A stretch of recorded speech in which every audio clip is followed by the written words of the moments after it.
right, we just watched I Am the Devil, probably part of a block of shorts, and here is the writer and director of I Am the Devil, Mike Harris. Hey everyone. I just want to say, I guarantee that if we were in the theater with 60, 70 people in the audience, uh, I would have to make a great effort to steer the conversation towards your excellent filmmaking here and away from the fact that the subject is absolutely out of this world, fascinating and interesting and revealing. But before we talk about how amazing what you've uncovered here is, and yeah, I'm one of those people, when I read the based on true events and we got to the end, I Googled it and I was like, holy shit. But I know. anyhow, you That's what they do, let out. Who knows what they keep hidden? yeah, that's what's available to us. But importantly, as a filmmaker, you tell the story amazingly well. Thank you. Uh, the besides the cinematography that's fantastic, all the elements are fantastic. You get fantastic performances. As a screenwriter, you really take us on an amazing ride. You the film, basically, as someone who's gotten to watch it twice, it's I can guarantee to anyone who just saw it, it's even better the second time, because the first time you feel like you might be watching a Cold War spy novel piece, and it's far more insidious than that. And when you watch it from the beginning, you really get it. So bravo. I think all your instincts were great here. Well, thank you. Yeah, no, I mean that was part of the initial intent, was to kind of take you on this journey where you don't really know what's happening. It starts off and you think, okay, well maybe this is some sort of crime scene. Maybe he's being interviewed by a detective. Maybe he's in the wrong here. And I wanted to do something where you're constantly readjusting your perspective along with the main character. And you absolutely accomplished that. Yeah, I mean, there's many turns, and you really just handle it so adeptly, and you got superb performances. But I think if people were throwing up their hands in the audience asking questions, I guess the first would be, um, this feels like a film that a lot of effort went into. Like, how long was this with you before you got to shoot it? Years. I've been trying for years to make this film as a feature length project, and I could never secure the funding to do it on the scale that I wanted to. And then finally, I just said, I guess we're just gonna do it as a short, because it's something that I had to sort of exercise out of my system. So I come from a background in music videos and some commercial work, so I kind of pulled favors from people that I'd met in that world. My cinematographer, Aaron Grosso, I've shot a number of music videos with, and we talked a lot about the texture of the film and the color palette that we wanted to bring into it. And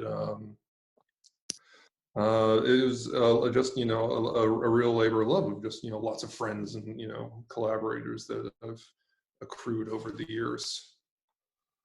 That comes through, and I have to say, whenever someone tells me they have a music video background as well as commercials, but music video, man, music video directors are so talented. Yourself included. I think some of my favorite, big time commercial directors, they all started in music video. I think it teaches you an economy of visuals and getting things across really well. Yeah, you have to learn a kind of shorthand, and it almost goes back to like a more graphic form of storytelling. It's almost like comic books. You see like the bank robber, without even telling you he's the bank robber. He has the Lone Ranger mask, and the striped shirt, and the sack with the dollar sign on it. You can kind of like tell just at first glance, where he is and where he's going.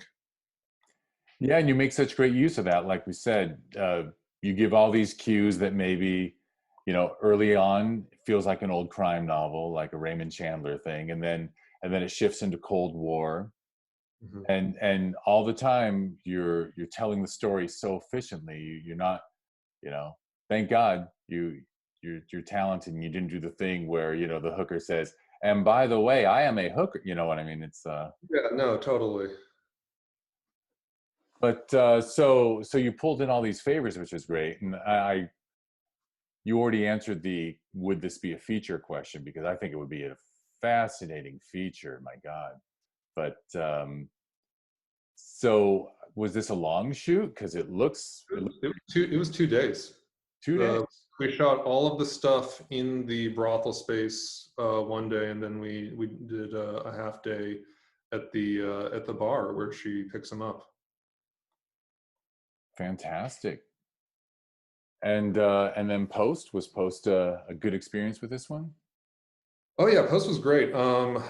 Post, it was a pretty quick edit, but the sound design, I worked very closely with uh, my sound designer and composer Alex Talon, who's a very dear friend of mine, and we just kind of camped out in his studio for a few months, and we're just trying out different sounds and trying to create the environment that way.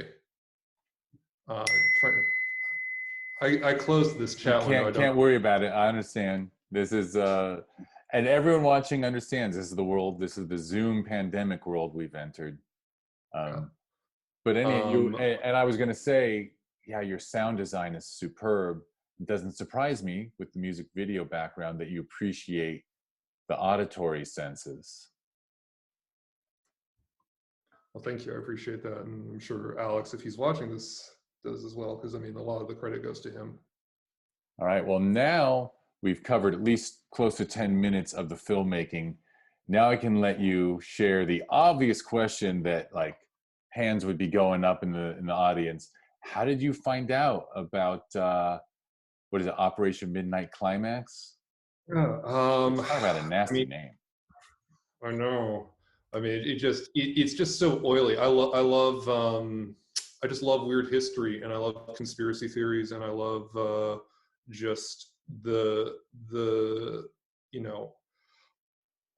I don't think the United States government is a good actor in the world. I know that's a controversial opinion right now, but uh, I just feel like I forget exactly where I first heard about it, but the more I dug into it, the more I just kind of felt these narrative elements sticking to me, like the hookers, the LSD, they had religious paintings and bondage photographs on the walls next to each other, and I just sort of started thinking to myself, well, God, I have to do this now, and I don't know. It's just so insidious. Like we kind of poked fun at it earlier in this conversation about how the only reason why we found out about this was because the CIA got caught burning the files after Watergate, and we don't even know how many people they actually dosed. And they only this was under a larger project, MK Ultra, which was their wide sweeping um, mind control ploy against the Soviets program, and this one specifically targeted long haul truckers, traveling businessmen, like guys that they could just disappear for a few days and no one would really ask any questions. And I don't know, it just seemed the more I kind of sat with this scenario, the more nightmarish it became.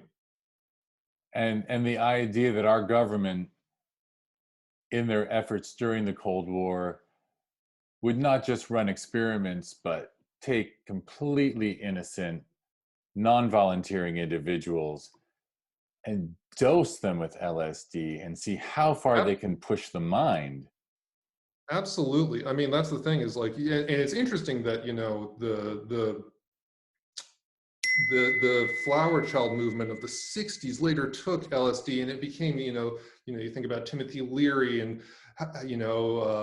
tune in turn on, drop out. It became like this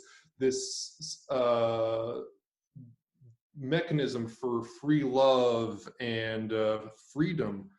Uh, but really, it was like this weaponized thing that the government was holding on to. Not 10 years earlier. And that's why I wanted it to be in, the Midnight Climax ran from 55 to 65, and I really wanted it to be a 50s film because that's like definitively a pre-psychedelic era. Like, I don't know what your experience is with psychedelics, but if you take too much acid, you're having a really bad time, even if you know, okay, I took too much acid. This is why I feel like I'm going insane right now. It's still an extremely unpleasant experience. I mean, if you take someone like Amos Stotz in the film, like you have a guy who's from, an aluminum salesman from Texas. He doesn't have that kind of vocabulary. He can't think, wow, I'm having a really bad trip right now. Like, he's having probably one of the most traumatic experiences one can imagine, psychologically speaking. No, I mean, just the idea. I took acid in college, but the idea of intentionally messing with someone's mind when they don't know they're on the lysergic, I'm not surprised they were able to convince or get him to at least go along with the narrative that he was a Russian spy.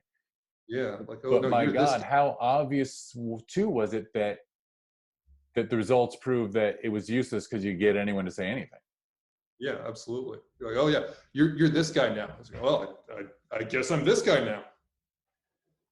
Yeah, so they completely abused people for 10 years. Mm-hmm. I'm pretty sure in the first year was going to be pretty evident that funding should have been cut, but I guess that's not how it works. I guess no, that's not the government I know. But getting back to the filmmaking, by the way, one of the notes I forgot to compliment you on too was of the many facets to this film. Uh, in general, I would say drug trips are bullshit in film, and I think you Mm-hmm. did a wonderful, very good representation of his point of view in that hotel room, dealing with the trip. Well, thank you. I mean, it was really important to us to avoid doing any sort of POV, VFX gags. If anything, like it was that again, it was I wanted us to feel like we were really outside. It was almost a second person perspective. And we leaned really heavily on the sound design in those elements and um, the the auditory textures, because it almost goes back. It's on some Jaws or Hitchcock level where if you don't show it, it becomes that much more nightmarish in the head of the audience. At least that, in theory, that's I hope that's what came across in those moments. I think it does, and I think your choice as a director. I mean, you directed a great performance out of that lead actor of yours, and his just moving his hand along the the blanket or bedspread, whatever it is, instead of cutting to him seeing ripples through it or whatever silly thing that Hollywood would have demanded you do. Yeah, you let me and now all the rest of the audience just we know he's seeing something, And and you I leave it want to to us. I want to say also that Chris Kinley Hudson, who plays Amos in the film, is not an actor. He's a musician, and I think he's incredible in this film. He really really delivered an incredible performance for having never acted before. Absolutely. What inspired you? Well, go ahead. We're actually creeping up on the end, but I want to hear about casting. The fact that you cast a non-actor. I mean, everyone in the film were friends. Chris I'd known for years. I'd done a couple of music videos for him, and I just when I wrote the character, I couldn't really see anyone else. He has this really timeless face. He feels like he stepped out of like the Dust Bowl or something. And I just thought, okay, Chris, you got to do this thing. And he was kind enough to do it. Lauren, who plays the prostitute, is also a very long and dear friend. also a musician and an artist across various mediums. Brad Wilson, who plays Tom Friend, the CIA heavy, again, a friend of many years, and an incredibly talented actor. Philippe Moore, he's the silent character who punches Chris in one of the flashbacks. He is a cult filmmaker, and he directed Dennis Hopper in Mad Dog Morgan. It was cool to have him on set for a little bit to play that small part, but he's got a great face, wonderful texture in that face. Yeah, absolutely. You used your casting helped sell the time, the the period, as well as the set deck. Yeah. Well, Thank you. bravo. I actually, I got so into it. But is there in this conversation, is there any collaborators you want to mention before we run? Yes, absolutely. I want to thank profusely the efforts of Sarah Tintari, who did hair on the film, Kathleen Pardo, who did makeup, Tess Amelia, who did costumes, Susie Francis, production design, Travis Waddell, camera assistants. I'm sure there's Tom Rowan. Tom Rowan, a very tremendous production aide and one of my best friends who was very supportive in multiple roles on this project. And I think I'm sure there's people I'm forgetting, and I apologize. But Well, bravo. Thank you so much for submitting it to Sherman Oaks. It's always a pleasure to, when you're watching hundreds of films, when you see something extremely well made and extremely original. I mean, that's what it's all about. So thank you so much. thank you for having me. And I hope you all enjoyed the film. It was a pleasure to meet you. Yeah, this comes after, so they got to see it first. So Oh, great. we're good. All right. Good. Bye. Groovy.